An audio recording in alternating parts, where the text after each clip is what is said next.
الحمد لله رب العالمين والعاقبة للمتقين ولا عدوان إلا على الظالمين وأشهد أن لا إله إلا الله وحده لا شريك له ولي الصالحين وأشهد أن محمدا عبده ورسوله وصفيه من خلقه وخليله سيد الأولين والآخرين اللهم صل عليه وعلى آله وصحبه ومن اتبعهم بإحسان إلى يوم الدين أما بعد. Mes frères et sœurs, on a rendez-vous en ce jour béni autour d'un thème qui est très répandu de nos jours. Une musiba, une catastrophe qui s'est répandue à une vitesse éclair, surtout avec la présence des réseaux sociaux aujourd'hui. Cette musiba, cette catastrophe est la sorcellerie. Malheureusement, nombreux sont ceux et celles qui sont touchés par la sorcellerie, par un djinn, par un mess, etc., etc. Et toutes ces choses que je viens de citer existent dans notre religion, car il y en a qui renient cela. Ça existe. Par le Coran, le Sunna et l'avis des savants est présent dans les nombreux ouvrages qu'ils nous ont laissés, rahimahumullah. Des gens aujourd'hui qui, pour avoir un emploi, vont aller voir un sahir. Des gens qui sont curieux de savoir ce qui s'est passé dans les échanges des membres de la famille. Ils vont aller voir un sorcier. Des gens qui veulent tout simplement faire du mal parce qu'ils sont jaloux, envieux, haineux. Ils ont des cœurs qui sont malades, voire morts. Ils vont aller voir un sorcier. Des gens qui veulent faire en sorte qu'un tel aime une telle, ou l'inverse, ou qui se détestent, ou qui divorcent, qu'il n'ait jamais de rapport intime entre eux. Ils vont aller voir un sorcier. Et vous le savez très bien, ahbab al-kiram, que dans nos pays, au Maghreb, inna lillahi wa inna ilayhi raji'un. C'est une catastrophe. Ce qu'a fait aujourd'hui que j'en ai parlé, alors que ce n'était pas prévu que je parle de ça, c'est que ça se démocratise. C'est devenu quelque chose de banal. Jusqu'à ce qu'on en arrive à un stade où sur les réseaux sociaux, il y en a qui font des séries de vidéos pour vous montrer comment faire du suhour. Et ça, je l'ai vu de mes yeux. Je l'ai vu de mes yeux. Donc ces gens-là, on va parler d'eux, de ceux qui font, et ceux qui les croient ou qui leur font confiance, ou par une épreuve quelconque, qui se sont retrouvés faibles. Ça peut arriver que tu faiblis au niveau de ton iman, mais que tu ailles chez ces gens-là, ça c'est pas normal. Ahbab al-kiram, il faut savoir une chose déjà, c'est que la sorcellerie fait partie des grands péchés. Et les savants ont divergé concernant celui qui pratique le sihr, qui pratique la sorcellerie. Est-ce qu'il reste musulman ou non? L'avis de la majorité des savants des quatre écoles, c'est qu'il est plus musulman, il est kafir. Chez l'imam Shafi'i, rahimallah, il y a un tafsil, il y a du détail. Mais chez l'imam Malik, Abu Hanifa et Ahmad, il n'est pas considéré musulman. Et parmi les arguments qu'ils avancent, ces ulama, ces savants, il y a ce verset dans Surat al-Baqarah où Allah tabaraka wa ta'ala nous dit « Et ils suivirent ce que les diables racontent contre le règne de Sulayman, alors que Sulayman n'a jamais été mécréant. Mais bien les diables, ils enseignent aux gens la magie, ainsi que ce qui est descendu aux deux anges. » Harut et Marut, al-Aya. Donc on voit ici que ce sont les diables qui sont devenus kuffar. Par quoi? Par le fait qu'ils enseignent la magie. Vous suivez? Et puis sachez une chose. Pour qu'un homme devienne sorcier et qu'il puisse avoir des contacts avec les djinns et commencer à faire du tort à un tel et un tel, bien sûr, illa bi'idhnillah, tout ne se fait que par la permission d'Allah Azza wa Jal. Et bien cette personne-là, pour qu'elle arrive à ce stade, il faut impérativement qu'il humilie le Coran. Il se nettoie avec, ou bien avec des impuretés ou du sang, il va écrire les versets du Coran.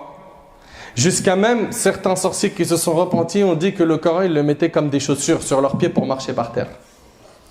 Une fois qu'il a passé ce stade où il a commis du grand kufr, là, les djinns, ils commencent à bosser avec lui. Vous vous imaginez déjà, vous qui, par insouciance, ignorance, vous êtes peut-être rendu une fois dans votre vie chez un sorcier, un devin, un voyant, lui, pour qu'il en arrive à bosser avec les djinns, il a fait ce cursus de kufr. Vous vous imaginez un petit peu? Et à eux, on leur prête du crédit. Eux, on leur prête du crédit. Eux, on va, on s'assoit, on se plaint chez eux. Et il se peut, et là c'est un point très important, que l'un d'entre nous aille chez cette personne pensant que c'est un raqi qui fait ruqya, et ça on a le droit d'aller voir. Un raqi, après on en parlera aussi de la ruqya, et il tombe sur un charlatan. Et bien on va vous donner, Inch'Allah, les éléments qui permettent de détecter un charlatan. Déjà, quand tu vas chez une personne, et surtout les sœurs, combien j'ai reçu d'emails de sœurs qui m'ont dit, pour la séance de ruqya, j'ai le droit à des attouchements sexuels. Wallahi al-azim. Et c'est pas un témoignage, mais plusieurs. Il lui touche la poitrine, il lui touche le corps. Et elle, elle comprend pas. Et en même temps, pour elle, cet homme-là, c'est un shir. Alors que c'est un charlatan. Donc, attouchement sexuel. Et il y en a même qui vont très loin, jusqu'à commettre la fornication avec elle. Et puis elle, Meskina, elle vient, elle est faible. Moralement, elle n'en peut plus. Elle est épuisée par l'épreuve. Elle veut une solution. Alors, elle place sa confiance en ce charlatan. Également, parmi les indices pour reconnaître ces charlatans, il y a le fait que quand tu t'assois chez lui, il te demande ton nom, celui de ta mère, celui de ton père, etc. Et en réalité, quand il te demande ces noms, c'est pour que ces djinns avec qui il bosse puissent communiquer avec ton qarin. Le qarin, c'est le djinn que chacun d'entre nous a en sa compagnie tout le temps. Et donc, ils vont s'échanger des informations. Il va te dire le nom de ta mère, ton nom, très bien. Toi, hier, tu étais en train de faire telle chose. Et rapidement, il a des informations sur ton passé. Ok? Mais sachez-le, qu'il n'en aura jamais sur le futur. C'est clair? Je l'espère d'ailleurs. Il n'y a qu'Allah subhanahu wa ta'ala qui connaît le futur. Donc lui, par le biais de ces djinns, il va te donner des informations très précises qui vont t'impressionner. Donc, dès que tu entends comment tu t'appelles, le nom de ta mère, lève-toi, pars. Dès que tu entends, alors c'est très simple pour ça, sacrifie-moi juste une bête, tu me la ramènes. Lui, il fait ça en fait pour se rapprocher encore plus des djinns. Et plus il fait du shirk, plus les djinns ils sont à son service. Ou bien, prends tel animal, mets-le sous ton lit, sous ton coussin. Tous ces trucs-là, c'est des signaux. Ça alerte. Ou bien, tu veux une ruqya? Moi, par contre, juste te le dis, mes ruqya à moi, c'est du sûr. Tous ceux qui sont sortis de chez moi, Allahumma barik. Mais ça coûte un peu cher. Okay?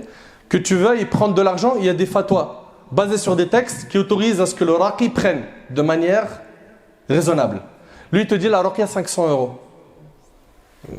Excuse-moi, juste explique-moi, 500 € pour faire quoi? Pour faire quoi? Et m'sakin, les gens, quand ils sont touchés par la maladie et qu'ils sont ignorants, m'sakin, ils y vont. Ils disent, si je paye 500 et que... Voilà, c'est comme si j'allais à tel hôpital. Mais quel tel hôpital, mon frère? Même tu vas à l'hôpital Necker, on ne te fait pas payer 500 €. 500 €. Vous imaginez? Des indices comme ça, il y en a plein. Plein. La khutba ne suffira pas pour tous les évoquer. Soyez très prudents, Allah barik fikoum.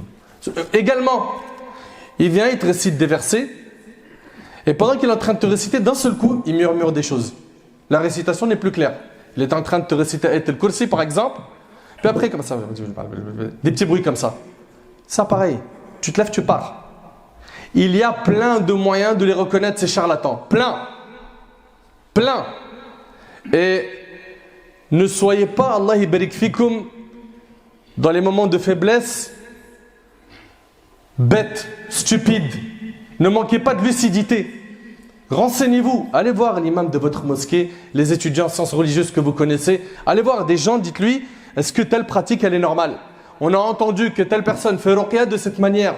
Est-ce que c'est normal? Renseignez-vous, Allah barik fikoum. Toujours quand il s'agit des affaires de la religion, on ne se renseigne pas. Mais pour louer un studio de 15 mètres carrés, on mène une enquête, mon frère, on dirait qu'on est en train d'acheter le château de Versailles. Pour la religion, ma'alish. Il a l'air gentil. Par quoi tu as vu ça? Il est souriant. Ouais, machallah. Il est souriant. Faites très attention, Allah barik fikoum. Soyez très prudents. Je vous le dis, je le répète, il y en a plein qui vont abuser de la faiblesse des gens, de leur ignorance, pour empirer leur cas. Il y a même des gens qui vont voir des fois des raqis qui n'ont rien, ok, et en fait il va voir un sorcier, mais il ne le savait pas, et il ressort avec quelque chose. Il est rentré, il était clean, il est ressorti avec quelque chose. Selon Abu Huraira radiyallahu anhu, le prophète sallallahu alayhi wa sallam a dit: évitez les 7 choses qui mènent à la perdition. Et quelles sont-elles, envoyées d'Allah? Parmi les 7 choses qu'il a évoquées, alayhi salatu wa sallam, il a dit la sorcellerie, c'est rapporté par Bukhari et Muslim. Et dans le hadith rapporté par Muslim, selon Aïcha radiyallahu anha, le prophète sallallahu alayhi wa sallam a dit: celui qui se rend chez un voyant et lui demande quoi que ce soit, sa prière ne sera pas acceptée pendant 40 jours. Allahu Akbar. Une question, est-ce que ça veut dire par là que s'il est parti voir un sahir, un sorcier, il ne doit plus prier pendant 40 jours? Non, tu dois quand même faire la prière et ne comprends pas qu'il faut que tu la rattrapes. Non, tu dois quand même la faire, mais sauf que tu auras perdu la récompense de 40 prières. 40 prières, tu les feras, tu n'auras aucune récompense. Pourquoi? Parce que tu es parti voir un sahir, wal'iyadu billah. Également, selon Abu Huraira radiyallahu anhu, le prophète sallallahu alayhi wa sallam a dit: celui qui se rend chez un devin et croit ce qu'il lui raconte a certes mécru en ce qui a été révélé à Muhammad, rapporté par Ahmed. C'est pas de la blague, hein. Croyez pas que c'est une affaire facile. J'y vais, c'est pas grave. Je m'assois, je vois. Tantôt ça sera avec une tasse de thé, tantôt il va me dire: regarde, ouvre ta main, que je regarde. Je suis connaisseur dans le domaine des astres. Fuis ces assemblées. Et la ruqya, tu as besoin de personne. En principe, seul, tu peux le faire. Et on va te montrer par la suite comment faire cela. Mais si réellement il y a un besoin car tu n'arrives pas à le faire seul, tu es trop faible, va voir des personnes de confiance. Comment les trouver? Renseigne-toi auprès des gens qui t'ont confiance, les imams, etc. Et fais très attention, sois prudent. Fahbab il-kiram, il y a des gens malheureusement qui vont tout faire pour aller voir les sorciers. Pourquoi? Pour plusieurs raisons. J'aime pas cette personne-là et je veux qu'il lui fasse une sorcellerie pour une désunion entre lui et sa femme. Ou bien, je veux raffermir l'amour qu'il y a entre ces deux personnes. Je veux qu'ils s'aiment. Et donc, ils vont aller voir le sorcier. D'accord? Ou bien, je veux qu'ils souffrent de maladie. Donc, il y a plusieurs types de sihr. Il y a le sihr pour désunir les gens. Il y a le sihr pour désunir les gens.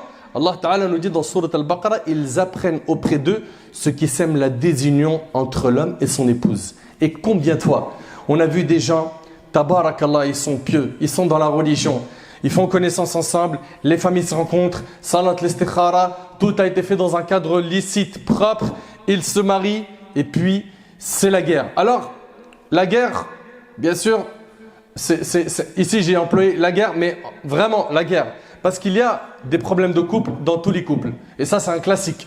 Il y en a eu dans la vie du prophète, alayhi salatu wassalam, les sahaba, ridwanullah alayhim, et ceux qui pensent vivre des vies de couple sans problème, expliquez-nous comment. Ne pas en avoir du tout, ce n'est pas possible. Il y en aura, mais l'intelligent parmi nous est celui qui va régler cela, comme le prophète, alayhi salatu wassalam, l'a fait, bil hikmah ou bid din, avec la religion et avec sagesse, et pas avec violence, agressivité et un comportement de voyou. Donc, ces personnes-là vont aller voir un sorcier pour désunir deux personnes. Et on ne comprend pas pourquoi ces deux personnes-là ne s'entendent plus, alors qu'autrefois c'était magnifique entre eux. Et en fait, derrière, il y a quelque chose. Et ça se manifeste à travers la ruqya. On voit malheureusement que lui ou elle ont bu ou mangé, ou quelqu'un leur a fait une sorcellerie. Wal'iyadu billah. Également, il y a sihr al-atf, la sorcellerie pour faire aimer des personnes. Cette sœur veut à tout prix se marier avec cet homme. Elle n'arrive pas à y parvenir. Surtout que ce frère ne l'a pas dans son viseur. Il a une autre femme, il veut se marier avec elle. Et elle va voir un sorcier: je veux qu'il m'aime. Wal'iyadu billah. Et d'ailleurs, faites attention quand on vous dit, quand tu vois chez quelqu'un qui se dit raqi, et qui dit: ok, très bien, ramène-moi une de tes photos. Ou la photo de la personne qui t'a fait du mal. Ou un objet à lui. Ou ses cheveux. Pareil, tout ça, c'est des signaux. Tout ça, ça doit alerter chez toi quelque chose. Tout ça, ça doit sonner comme une alerte. Fais très attention. D'accord? Il te demande de ramener quelque chose, un objet. Fuis. Pars de chez cette personne. Également, Ahbab al-Kiram, en parlant de ce sihr de hub, il y a un autre type de sihr qui, lui, sera fait pour quoi? Pour causer du tort à la personne. Une maladie physique ou mentale. Et donc la personne va faire ça généralement pourquoi? Pour se venger. Pour se venger d'un mal qu'elle a connu dans sa vie. Tout cela, Ahbab al-Kiram, c'est haram. L'auteur de ce sihr, on a parlé de lui et de son cas. Toi, n'y vas pas. Va pas chez des gens comme ça. Et des fois, on va te dire, tu peux aller chez un sorcier pour qu'il te fasse une sorcellerie qui va contrer la sorcellerie qu'on t'a faite. Même ça, ne le fais pas. Ibn al-Qayyim, rahimallah, il dit que c'est haram. Ne le fais pas. D'accord? Soyez très prudents. Allah yabarik fikum. Soyez très prudents. Et craignez votre Seigneur, Jalla fi'ula. Donc, voilà, cet homme, pour qu'il puisse avoir un contact avec Ash-Shayatin, avec les djinns, il va humilier le Coran. L'humilier, il va le jeter dans les toilettes, dans la poubelle. Il va écrire le Coran avec du sang, avec des impuretés. On trouvera souvent ces gens-là se mettre nus et rester nus dans des endroits où il n'y a personne. Ils vont sacrifier des bêtes pour le diable, ils vont adorer le diable, wal'iyadu billah, qu'Allah nous en préserve. Ahbab al-Kiram, la sorcellerie, elle s'est répandue. Elle s'est répandue à une vitesse aujourd'hui impressionnante. Surtout qu'on a aujourd'hui les réseaux sociaux. Je ne sais pas si vous l'avez déjà vu, mais des fois dans les radios, dans nos radios à nous, Zama, où on entend des fois l'adhan, ou des fois il y a des rappels pendant Ramadan, ils font passer monsieur ou madame qui connaît l'avenir.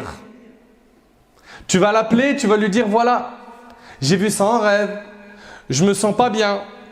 Et il va te poser des questions jusqu'à te parler de ton futur. Wal'iyadu billah. Ça y est, ça se normalise. On a ouvert les robinets au shirk partout. Sans crainte d'Allah. Mais ces gens-là, qui sont musulmans et qui ont ces radios,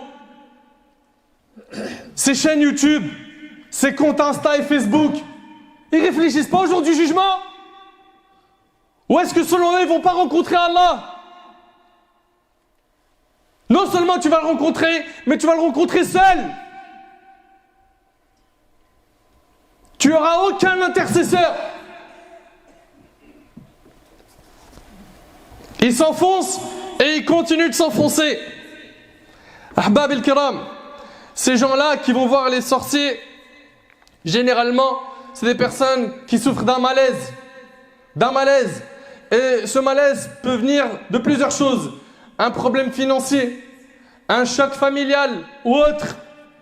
Et donc là, il ne sait plus quoi faire. Au lieu de diriger son cœur vers celui qui dissipe les soucis, Allah, il va aller voir qui? Les humains, faibles qu'ils sont. Et pire, il ne va pas aller voir des humains, il va aller voir des sorciers. Wal'iyadu billah. Alors que toute la journée, il dit Iyyaka na'budu wa iyyaka nasta'in. Et il sait très bien que le prophète sallallahu a enseigné à Abdullah ibn Abbas Idha sa'alta fas'alillah. Tu veux demander, demande à Allah. Tu veux chercher protection, cherche-la auprès d'Allah. Non. Et d'ailleurs, c'est notre problème à nous tous. Et là, je généralise. Aujourd'hui, quand on a un souci, la première chose, c'est de regarder ses contacts téléphoniques. Qui peut me débloquer cette situation? Il me faut un avocat ou un médecin ou un mécano. Rares sont les fois où on va commencer d'abord par faire 2 rak'at et demander à Allah. Rares sont les fois où on va tout de suite implorer Allah, lui demander. C'est rare. On a trop confiance aux causes et on n'a plus confiance au Seigneur des causes Azza wa Jal. Alors qu'Allah tabaraka wa ta'ala nous le dit. Et quiconque s'aveugle, s'écarte du rappel du tout miséricordieux et s'éloigne du chemin d'Allah, nous lui désignons un diable qui devient son compagnon inséparable. Un parmi les moyens de contrer ces attaques de sorcellerie, etc., c'est que tu sois un vrai adorateur d'Allah subhanahu wa ta'ala. Un pieux, comme Allah l'a ordonné.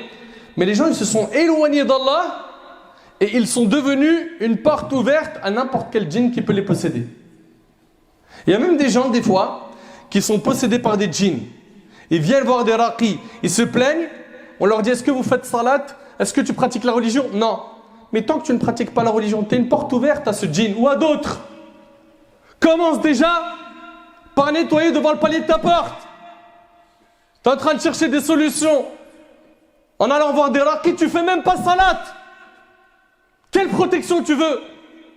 Ce raqi, s'il arrive, bi'idhnillah, à t'aider et que le djinn y part, mais ta porte elle est encore ouverte. T'as pas d'armure. Cette armure c'est quoi? La prière, ad-du'a, al-adhkar, les évocations du matin et du soir. Mais ça te parle pas ça. Ça te parle pas.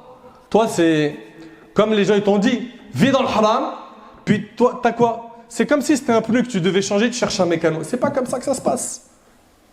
Tant que tu ne fais pas salat, tant que tu n'es pas dans l'adoration, tu as une porte ouverte à ce mal, qu'Allah nous en préserve. Allah Ta'ala nous dit وَمَنْ أَعْرَضَ عَنْ ذِكْرِ فَإِنَّ لَهُ مَعِيشَةً ضَنْكَ. Et quiconque se détourne de mon rappel mènera certes une vie pleine de gêne. Ahbab al-kiram, craignez Allah subhanahu wa ta'ala. N'allez jamais de la vie chez ces personnes. Et puis si vous connaissez des membres de votre famille ou de vos amis ici ou au bled qui vont chez ces gens-là, dites-leur ittaqullah. Craignez Allah subhanahu wa ta'ala. Freinez ce grand péché. Votre situation ne fera que de s'empirer dans la désobéissance. Et n'oubliez pas, comme a dit le prophète sallam, ma indallah la yunal illa bi ta'atihi. Ce qui est auprès d'Allah ne s'obtient qu'avec l'obéissance. Tu veux la guérison, c'est avec l'obéissance. Tu veux le rizq, c'est avec l'obéissance, etc., etc., etc. Allah Ta'ala dit وَإِذَا سَأَلَكَ عِبَادِي عَنِّي فَإِنِّي قَرِيبٌ أُجِيبُ دَعْوَةَ الدَّاعِ إِذَا دَعَانِ. Et quand mes serviteurs t'interrogent sur moi, alors je suis tout proche, je réponds à l'appel de celui qui me prie quand il me prie.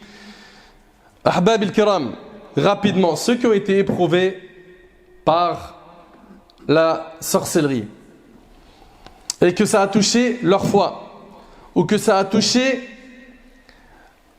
les affaires de dunya et que ces personnes-là croient que ce sorcier peut être utile. Il peut être utile ou il peut écarter un mal. Je vous répète que le prophète sallam a condamné cela. C'est haram d'aller les voir. Imran ibn Hussein radiallahu anhu rapporte que le prophète sallam a dit n'est pas des nôtres celui qui répand des superstitions et celui qui y croit, celui qui pratique la voyance et celui pour qui elle est pratiquée, celui qui pratique la sorcellerie et celui pour qui elle est pratiquée, rapporté par le Bazzar. Maintenant, très rapidement, pour terminer, quelqu'un qui est touché par un sihr, une sorcellerie, qu'est-ce qu'il fait pour se soigner? Premièrement, la meilleure des choses et la meilleure des protections, c'est at-tawhid, la servitude d'Allah tabaraka wa ta'ala. C'est que tu comprennes que tu es un serviteur d'Allah. Que tu es un serviteur, c'est-à-dire que tu es soumis à Allah Azza wa Jal. C'est que Allah Ta'ala il dit, tu fais. Allah interdit, tu t'abstiens, tu t'arrêtes. Premièrement, c'est ça. En effet, la lumière du tawhid surgit du cœur du croyant et son cœur est vidé de toute crainte, sauf celle d'Allah. Ibn Taymiyyah rahimahullah a dit, le détenteur de ce cœur est dans un paradis, dans ce bas monde, dans la tombe et dans l'au-delà. Allah Ta'ala dit, Inna ibadi laysa laka alayhim sultan. Quant à mes serviteurs, tu n'as aucun pouvoir sur eux. Allah Ta'ala dit ça au diable. Deuxièmement, dhikr. Toi qui veux te sauver de ce problème, akthir min dhikr. Multiplie le dhikr. Le matin, le soir, adhkar al-sabah ou al-masa. Les évocations du matin et du soir. Tu connais pas, tu sais pas ce que c'est? Achète la citadelle du musulman. Lis, apprends. 3. La lecture de Surat al-Baqarah à la maison. Dans le hadith rapporté par Muslim, selon Abu Huraira radiyallahu anhu, le prophète sallallahu alayhi wa sallam a dit, ne faites pas de vos maisons des tombes. Wallahi l'azim. Il y a plein de musulmans. Aujourd'hui, leurs maisons, c'est des cimetières. On parle jamais d'Allah dans ces maisons. Il n'y a pas le mot Allah dans ces maisons. Le petit, il voit ni la prière, ni il prie, rien. On n'écoute jamais de Coran dans cette maison. On lit jamais de Coran. Il ne voit pas d'adoration. Après, il s'étonne qu'il y a un tel qui est possédé, un tel qui a du sihr. Votre maison, elle est ouverte. Toute la maison, vous l'avez laissée ouverte aux shayatin. Le prophète sallallahu alayhi wa sallam a dit, le diable n'entre pas dans une maison dans laquelle la sourate al-Baqarah est récitée. Également, réciter Ayat al-Kursi. Dans le hadith où le djinn a parlé à Abu Huraira, il lui a dit à Abu Huraira, quand tu iras te coucher, récite Ayat al-Kursi. Allah enverra un gardien chez toi et aucun diable ne s'approchera de toi jusqu'au matin. Le prophète sallallahu alayhi wa sallam a dit alors, il t'a dit la vérité. Bien qu'il soit un grand menteur, c'était Iblis. Également, les sourates protectrices, Surat al-Ikhlas, Surat al-Falaq, Surat al-Nas. Tu ouvres les mains, tu lâches un petit peu de salive et tu récites les sourates et tu essuies tout ton corps pour être protégé par Allah. Également, déjeuner avec des dates d'Al-Ajwa. Il y a énormément de choses à dire et comme vous le savez, c'est une khutba et pas un séminaire. Je demande à Allah tabaraka wa ta'ala de guérir nos malades, de guider ces gens qui sont totalement égarés et qui égarent les musulmans. Je demande à Allah subhanahu wa ta'ala de renforcer dans notre cœur al-yaqin billah, la certitude en Allah. Je demande à Allah subhanahu wa ta'ala qu'il fasse de nous des vrais soumis à lui, des serviteurs humbles, pieux. صلى الله سبحانه وتعالى أن ينفعني بما قلت وأن ينفعكم بما سمعتم